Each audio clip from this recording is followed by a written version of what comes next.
Um dos itens essenciais no TCC, particularmente na introdução, é o problema ou hipótese de pesquisa. Então, o problema é uma questão e geralmente é uma questão associada a um método qualitativo e a hipótese é uma afirmativa que você vai confrontar com os dados para ver se ela vai ser confirmada ou refutada e associada a métodos quantitativos. Assim, eu vou fazer aqui uma breve introdução, primeiro da filosofia, porque que isso é importante para a gente entender o problema e a hipótese de pesquisa na ciência hoje. Então, a ciência ela nasce da filosofia, a filosofia nasce na Grécia. E o que é que os filósofos buscavam naquela época? Buscavam a verdade. Esse era o que se buscava nos diálogos socráticos ali que Platão narra. A questão, alguém pode dizer, mas a verdade é relativa. Isso é uma falácia, porque se você afirma categoricamente que não existe verdade absoluta, isso é uma verdade absoluta. Então, sim, você consegue deduzir pela lógica que existe verdade absoluta, e essa é a busca do método primeiro filosófico. E a ciência, ela, como eu falei, ela tem a sua base na filosofia, então ela vai também buscar isso. Claro que a ciência ela tem seus próprios métodos e acontece que a nossa percepção do mundo, os nossos dados são limitados, então nem sempre a gente vai conseguir encontrar exatamente a verdade das coisas. Então a gente vai tentar se aproximar da verdade hoje, né? Eu estou fazendo um resumo bem grosso, através da observação dos dados, tendo uma lógica por trás também, quando a gente fala do método hipotético dedutivo. Então você vai deduções lógicas e depois testa elas, não no sentido de confirmar se elas são verdadeiras ou falsas, mas se elas podem ou não ser falseadas. Isso aí quem explica é o Karl Popper, que é hoje o grande paradigma científico. O paradigma científico já mudou durante muito tempo, mas hoje, desde ali da primeira metade do século XX, você tem um método popperiano que predomina. Existem os outros métodos? Sim, existem, mas a ciência hoje no mundo domina o método de Karl Popper e é o método que eu sigo. Então, por que toda essa introdução foi necessária? Quando a gente usa o método de Karl Popper, a gente vai assumir como verdade algumas coisas. E, na verdade, a gente não necessariamente só usa isso na ciência.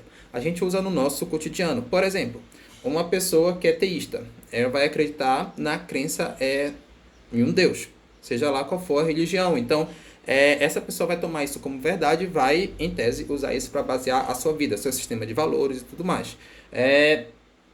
Assim como alguém que, por exemplo, se associa, encontra um companheiro ou companheira.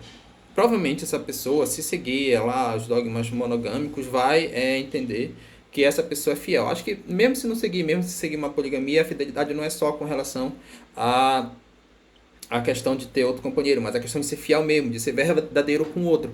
Então, essa pessoa parte dessa premissa, dessa verdade. Se essa verdade se mostra falsa, provavelmente o relacionamento vai acabar. Então, na nossa vida a gente tem que assumir coisas como verdade, mesmo que a outra pessoa possa não ser fiel, a gente precisa assumir que isso é verdade para manter um relacionamento minimamente saudável. E na ciência também, você tem o caso da gravidade, a gente assume como verdadeiro, já que foi testado ali através de várias tentativas. E, claro, considerando lá as outras condições da física, você assume como verdade a gravidade, e já é uma verdade muito bem testada, por isso que a gente pode dizer que é uma teoria científica. Beleza. Agora, eu dei toda essa volta para explicar para você como é que você escolhe um problema ou uma hipótese de pesquisa boa. Existem duas formas, eu vou dizer aqui nesse vídeo. Uma forma é quando você já crê numa coisa, mas precisa convencer os outros.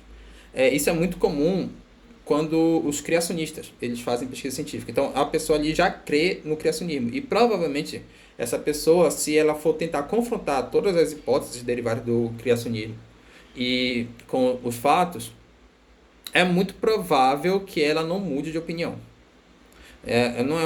Isso, teoricamente, não é científico. Não estou falando que os criacionistas não são científicos. Isso tem uma longa discussão. Tem biólogos que são PhD, doutorado em universidades qualificadas, que são criacionistas, apesar de não ser a posição majoritária dos biólogos, mas eu não quero entrar nessa seara. Eu estou falando que não é científico, é a pessoa já buscar que seus dados se adequem à sua hipótese de pesquisa. Então, o objetivo vai ser sempre procurar dados que adequem a essa hipótese de pesquisa para mostrar para os outros que essa hipótese é verdadeira. tá? Se você já faz pesquisa com essa intenção, a gente não pode dizer que é estritamente científica, porque a ciência ela busca solucionar a dúvida. Você coloca uma hipótese de pesquisa ou um problema quando você realmente não sabe, quando você não tem certeza sobre qual é a resposta para aquele problema, ou se aquela afirmação que você colocou ela é verdadeira ou falsa, ou melhor dizendo, ela pode ou não ser falseada, aí sim faz sentido você fazer uma hipótese de pesquisa. Se você já tem certeza, por exemplo, é um criacionista cristão, que Deus existe, não faz sentido você colocar isso como objeto de pesquisa. Eu acho até desnecessário, porque a própria Bíblia, na minha interpretação, a crença em Deus é a fé, e é outra coisa, né? Não são coisas mutuamente excludentes. Se você tem fé em Deus, você não precisa de dados científicos para ficar acreditando em Deus. E não tenho nenhum menosprezo nenhum para quem tem fé no Deus cristão ou qualquer outro tipo de Deus. Não é isso que eu estou falando. Eu acho que não precisa de ciência para você crer em Deus. É isso que eu estou querendo explicar, né? A fé é justamente esse pressuposto. Você não precisa ver ele, né? Tem até uma parábola da Bíblia que é assim: basta você acreditar. Então, ok. Dito isso, quando a gente elabora uma hipótese de pesquisa, como eu disse, tem que ser uma hipótese que realmente a gente tem dúvida se ela é verdadeira ou falsa. Estou usando esse termo verdadeiro ou falso, mas a gente sabe que a gente está falando de falsibilidade, é um pouco mais complexo, mas para simplificar aqui esse vídeo eu vou falar isso. E aí, o que é que eu recomendo? Um bom pesquisador, ele realmente vai debruçar sobre aquilo que ele tem dúvida. Por quê? Às vezes, pessoal, a gente, para viver, como eu falei para vocês, precisa assumir certas coisas como verdadeiras, para a gente atuar no nosso cotidiano. Inclusive, é comum que os cientistas tenham posicionamentos sobre diferentes termos, diferentes ideias, inclusive do ponto de vista político, ideológico, enfim. E aí você vê vários cientistas que são ali ativistas políticos, por exemplo. Eu tenho um cientista que ele é comunista, então ele acredita de fato no comunismo. Então, esse cientista não faz muito sentido para ele pesquisar se o comunismo é ou não viável, porque isso meio que já é uma crença para ele, ele já tem como verdade. Não estou falando que isso é errado, porque se a gente parar para pensar, todo mundo faz isso, eu já dei vários exemplos, de uma forma ou outra. O que esse cientista provavelmente deve pesquisar são coisas que ele não sabe se é verdade, se ele... Perdão, não é que ele não saiba, é que ele ainda não consegue... não saber, ainda não consegue ter uma noção se aquilo é verdadeiro ou falso. Porque para ele o comunismo já é verdadeiro e pronto. Então não faz muito sentido ele pesquisar isso. Ele vai pesquisar outras coisas que ele tem dúvida. Então eu vou dar um exemplo. No meu caso, tá? Eu como pesquisador, eu estudei ali na minha tese de doutorado a questão da pobreza e desigualdade. Esse foi o meu tema de pesquisa e também os desastres naturais.